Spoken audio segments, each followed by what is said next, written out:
Nunca pensé que una conversación vista de reojo pudiera partirte la vida en dos, pero así fue. Yo venía de una etapa buena, de esas en las que sentís que por fin estás construyendo algo sólido, trabajo estable, ahorros creciendo, planes con fechas, y una casa que no era perfecta, pero era nuestra. O eso creía.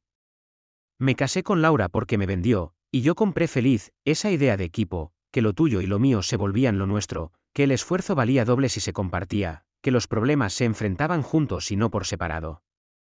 ¿Y Nico? Nico era mi mejor amigo desde hacía años, de esos que conoces en una etapa difícil y te juras que ya no lo soltás. Había estado en cumpleaños, en pérdidas familiares, en celebraciones, en esos domingos sin nada que hacer donde igual se hace algo porque estás con los tuyos. Yo los miraba a los dos y me sentía afortunado, como si la vida me hubiera dado un hogar y un hermano elegido. Lo que no sabía era que, mientras yo ponía ladrillos, ellos estaban midiendo la casa para ver cómo quedaba sin mí. El día que lo descubrí no fue un gran momento de película, fue una tontería doméstica. Estábamos en el sofá, Laura se había quedado dormida con el celular en la mano, y yo estaba buscando el control del televisor porque se había perdido, como siempre. Su tablet, que a veces usaba para recetas y para ver series, estaba en la mesa con la pantalla encendida. No suelo revisar cosas ajenas, lo juro, y tampoco es que me picara la curiosidad, lo que pasó fue que apareció una notificación, por reflejo, miré.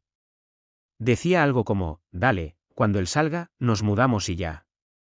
Y abajo el nombre, Nico. Me dio esa sensación rara, como un golpe frío en el pecho. Primero pensé que era un malentendido, una frase sacada de contexto, un chiste interno. Pero mi mano se movió sola, como si yo fuera un espectador de mi propio cuerpo. Deslicé la notificación. Y lo vi. Un chat largo. Largo de verdad. No de dos mensajes sospechosos, no, un plan. Fechas, excusas, frases que me nombraban como si yo no fuera una persona sino un obstáculo. A Nico le leí cosas que jamás le habría atribuido, que yo era predecible, que si me hablaban con calma terminaba cediendo, que mi orgullo era grande pero mi necesidad de ser el bueno era más grande. A Laura le leí cosas que todavía me arden, que la casa queda perfecta para empezar, que con los ahorros de él pagamos lo que falta, total está a nombre de los dos, que si se pone difícil le tiramos la de madurar, y la peor, la que me dejó sin aire, no lo podemos dejar con nada porque después nos complica. Me quedé mirando esas líneas como si fueran un idioma nuevo. Podía leerlas, entenderlas, pero mi cerebro se negaba a aceptarlas como reales. Me temblaban las manos. Sentí náuseas. Me fui al baño y me apoyé en el lavamanos, respirando como si hubiera corrido kilómetros, tratando de que el espejo no me devolviera esa cara de idiota que, en mi cabeza, ya me estaba gritando, te vieron la cara y todavía dudas. Volví a la sala sin hacer ruido. Laura seguía dormida, tranquila, con esa paz de quien no sospecha que su mundo está a punto de incendiarse. Y ahí fue cuando me di cuenta de algo que me dio más miedo que el chat, yo no sabía qué hacer con la información. Una parte de mí quería despertarla y exigir una explicación, gritar, tirar todo por el aire. Otra parte quería fingir que no vi nada, ir a trabajar al día siguiente, comportarme normal, porque lo que vi era demasiado grande como para manejarlo. Me quedé parado mirando la tablet otra vez, y el yo racional ganó por primera vez en la noche. Pensé, si confronto ahora, van a borrar todo, van a negar, van a convertir esto en celos y paranoia, y yo me voy a quedar con una sensación en el estómago y cero pruebas. Me odié por pensarlo, porque suena calculador, pero era supervivencia. Saqué fotos con mi teléfono, una por una, sin abrir cosas de más, capturando nombres, fechas, mensajes clave.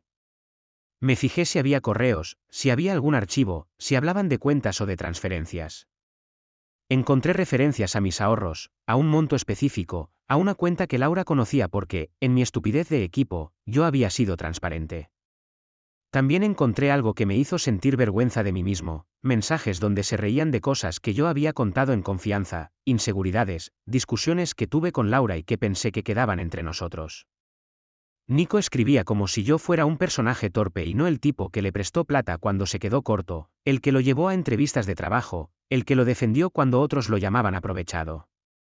Laura sentía, le seguía el juego, y por momentos parecía más emocionada por el plan que por cualquier cosa que hubiéramos construido juntos. No dormí esa noche. Me acosté y miré el techo hasta que amaneció. El cuerpo me pedía actuar como si nada, pero la mente se me iba a esos mensajes una y otra vez, como si el dolor necesitara repetirse para convencerse. A la mañana, Laura me habló normal, como todos los días, y esa normalidad fue una crueldad extra. Me preguntó qué quería de desayuno, si iba a pasar por el banco después del trabajo, si podíamos invitar a Nico el fin de semana porque hace rato no viene. Yo asentía con la cabeza, pero por dentro estaba viendo el chat encima de su cara, como un subtítulo que no podía apagar. En el trabajo fui un fantasma. Hice lo mínimo, respondí lo justo, y a la primera pausa llamé a mi hermana. No le dije hola, ¿cómo estás? Como siempre. Le dije, necesito que me escuches sin interrumpirme. Y le conté todo. Me acuerdo que, cuando terminé, del otro lado hubo silencio, y después un Benite corto, firme, sin consejos baratos. Fui a su casa esa misma tarde. Me hizo sentar, me dio agua, me miró como se mira a alguien que se acaba de caer por una escalera. Me preguntó algo que nadie más me habría preguntado, ¿qué quieres que pase ahora, sin pensar en ellos? Y yo me quedé mudo, porque había pasado todo el día pensando en qué iban a decir Laura y Nico, en cómo lo iban a justificar, en cómo me iban a pintar como el malo, y no había pensado en mí. Le mostré las capturas. Ella no se impresionó por lo explícito, se enfureció por lo frío. Me dijo, esto no es un error, es un plan. Y ahí, por primera vez, el corazón me dejó de pedir una explicación romántica del tipo, se confundieron, fue un juego, no pasó nada. Esto ya había pasado. Pasó en el momento en que lo escribieron, lo pensaron y lo sostuvieron. Esa noche tomé dos decisiones que me dolieron como si me arrancaran un pedazo de piel, no iba a suplicar, y no iba a improvisar. Mi hermana me acompañó a ver a un abogado al día siguiente. Yo me sentía ridículo, como si estuviera exagerando, como si por ir con un abogado estuviera haciendo drama. Pero el abogado miró las capturas como quien mira un mapa antes de una tormenta. Me hizo preguntas concretas, de quién era la casa, cómo estaban los ahorros, si había cuentas conjuntas, si ella tenía acceso a mis tarjetas, si había deudas, si había mensajes sobre movimientos de dinero. No me prometió magia, no me dijo la vas a destruir, no habló de venganza, habló de protegerme, de evitar decisiones impulsivas y de asegurar que nada desapareciera de un día para el otro. Me recomendó medidas básicas, cambiar contraseñas, poner alertas en el banco, documentar todo, no dejar que la conversación se vuelva un circo sin registro. Y entonces entendí algo que me costó aceptar, no era solo un tema de traición emocional, era una amenaza práctica. No estaban jugando con mis sentimientos, estaban planeando usar mi dinero y mi casa. Era, literal, mi vida material en la mesa. Cuando salí, me temblaban las piernas, pero por fin sentía un hilo de control. Volví a casa con una calma que era pura actuación. Laura estaba en la cocina, tarareando, como si el mundo fuera simple. Me preguntó si estaba bien. Y yo, que siempre fui el que habla, el que arregla, el que le explica, le dije, estoy cansado. Nada más. Esa noche esperé el momento exacto. No quería que estuviera apurada, no quería que fuera una discusión en medio de un lunes con trabajo al otro día. Quería verla a los ojos cuando no tuviera escapatoria mental. Después de cenar le dije que necesitaba hablar. Ella puso cara de ¿qué pasó ahora?, pero en plan cotidiano, como si esperara que le dijera que se me dañó el carro o que me molestó un comentario. Saqué el teléfono. No le mostré todo de golpe. Le mostré una captura puntual, una frase donde decía que se mudaría con Nico usando mis ahorros. Laura se quedó inmóvil. Te juro que el silencio duró una eternidad.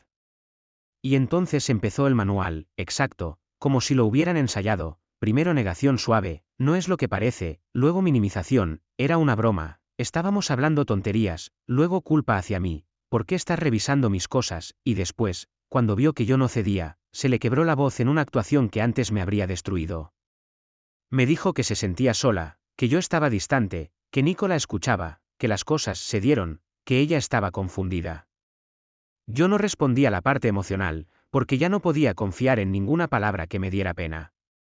Le dije, no me interesa la novela. Leí el plan. Leí lo de los ahorros.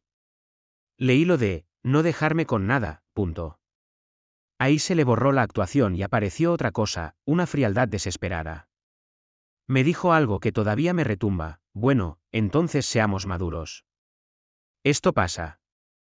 La gente se enamora. No podés destruirnos por un chat. Como si yo fuera el inmaduro por no aceptar que me estaban robando la vida con palabras bonitas. Cuando le dije que quería que se fuera de la casa, se levantó de golpe, como si yo hubiera cometido un delito. Me dijo que la casa también era suya, que tenía derechos, que yo no podía echarla, que estaba siendo cruel. Y después pasó lo que me terminó de confirmar todo: sacó el teléfono y llamó a Nico en altavoz, sin vergüenza, como si él fuera el mediador y no la otra mitad del problema. Nico contestó rápido, como quien está esperando el llamado. Y escucharlo fue como oír una voz conocida decirte que nunca fue tu amigo. Habló con tono del adulto sensato, como si yo fuera un niño haciendo berrinche. Dijo: hermano, cálmate, no hagas locuras. Laura está sensible. Podemos hablar los tres, como gente madura. Yo le pregunté, directo: ¿por qué dijiste que me iban a sacar todo y que yo siempre cedo? Y ahí vino el gaslighting con traje: eso es una forma de hablar, no seas literal. Estás interpretando mal. Además, si las cosas ya no funcionan, lo más maduro es que no hagas daño. No te aferres a una casa, a plata. La vida sigue. La vida sigue. Con mi plata, en mi casa, con mi esposa y mi mejor amigo. Era tan absurdo que, por un segundo, me dio risa. Una risa fea, seca, de esas que salen cuando el cuerpo no sabe si llorar o romper algo. Le dije: corta. No sos mi hermano. No sos nada. Y colgué. Los días siguientes fueron una mezcla de trámites, tensión y una tristeza que te pesa hasta cuando te lavas los dientes. Laura, en vez de irse, se instaló en la casa como si yo no existiera. Hablaba por teléfono en la habitación, susurrando. Salía y volvía tarde. Cada vez que yo decía algo, ella respondía con esa frase como una martillada: sé maduro. A veces agregaba: si de verdad me quisieras, me dejarías ser feliz. Como si el amor fuera renunciar a la dignidad. En un momento me dijo, con una tranquilidad que me heló: lo mejor sería que te quedes unos días con tu familia. Así te calmas. Nosotros vemos cómo organizamos. Ese nosotros me perforó. Era oficial, yo ya no estaba en el equipo. Yo era el obstáculo que necesitaba moverse. Hice lo que el abogado me dijo: no me fui sin documentar, no dejé que me sacaran de mi propia casa por manipulación emocional. Me cuidé de no gritar, de no amenazar, de no darles escenas que luego pudieran usar para pintarme como violento. Y sí, lo digo porque es real: en ese tipo de situaciones, cuando alguien ya está dispuesto a quitarte cosas, también está dispuesto a construir una historia donde vos sos el villano para justificarlo todo. Un sábado, Nico apareció en la puerta como si todavía tuviera permiso de entrar. Tocó, y cuando abrí, sonrió con una sonrisa ensayada, esa sonrisa que antes me daba confianza. Traía una bolsa con cerveza, como si fuera un partido de fútbol. Dijo: vengo a hablar, a arreglar. Yo lo miré un segundo y le dije: ándate. Él intentó dar un paso, y yo me corrí para bloquearle la entrada. No hubo empujones ni golpes ni nada, solo un límite. Laura salió detrás, dramática, diciendo que yo estaba haciendo un escándalo, que Nico venían en son de paz. Y ahí sucedió lo más descarado: Nico me habló de mi casa como si ya fuera de él. Dijo: mira, esto es lo mejor para todos. Vos te quedas tranquilo, empezás de cero. Nosotros seguimos aquí un tiempo mientras se resuelve. Después vemos si vos te compras algo más pequeño o te vas a alquilar. Nosotros seguimos aquí. Yo le dije, con una calma que me sorprendió: no vas a poner un pie en esta casa. Y él soltó: no seas resentido. Como si defender lo mío fuera resentimiento. Laura empezó a llorar, pero no era llanto de culpa, era llanto de frustración porque el plan no estaba saliendo suave. Y entonces vino el intento final: si sos maduro, no nos arruines. No hagas esto feo. Vos sos mejor persona que esto.